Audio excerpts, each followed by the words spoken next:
আসসালামু আলাইকুম। Fresh milk presents অবাক করা মোমেন্টসে সকলকে আমন্ত্রণ। বাংলাদেশ সাউথ আফ্রিকা ম্যাচে আমার কাছে সবচেয়ে অবাক করা মোমেন্ট লেগেছে তানজিম হাসান সাকিব যেভাবে ফাঁদে ফেলে কুইন্টন ডিককে বোল্ড করেছেন ব্যাক অফ দ্য লেন্থের বলে, ঠিক যেমনিভাবে Jasprit Bumrah back of the লেন্থের বলে পুল করার ফাঁদে ফেলে মোহাম্মদ রিজওয়ানকে বোল্ড করেছিলেন।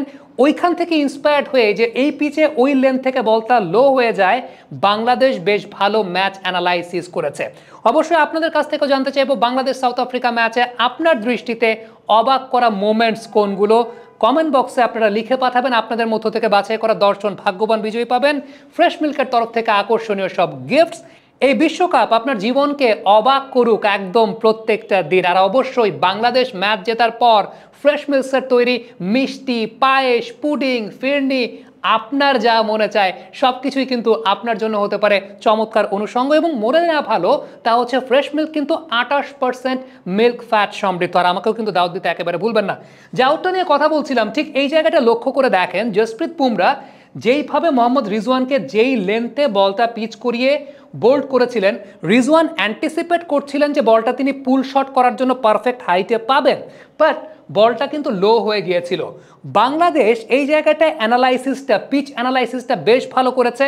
তানজিম হাসান সাকিবও কিন্তু কুইন্টন ডিককে সেম জায়গাতে বল পিচ করিয়ে পুল করার ফাঁদে ফেলেছেন। কুইন্টন ডিকক চিন্তা করছিলেন পুলের জন্য ডিসেন্ট হাইটে তিনি পাবেন, কিন্তু খেয়াল করে দেখেন বলটা কিন্তু লো হয়ে গেছে। কুইন্টন ডিকক পুল শটের অ্যাটেম্প নিয়েছিলেন, ভেবেছিলেন বলটা হয়তো বা তার শোল্ডার বরাবর আসবে, ঠিক যেমনটা মোহাম্মদ রিজওয়ান আগের দিন করার চেষ্টা করেছিলেন। এবং এটাকেই বলা হয় অ্যানালাইসিস, এটাকেই বলা হয় ভেন্যু অ্যাসেসমেন্ট। বাংলাদেশ টিমের টিম অ্যানালিস্ট একটা অনেক বড় ধন্যবাদ পাবেন এই কারণে।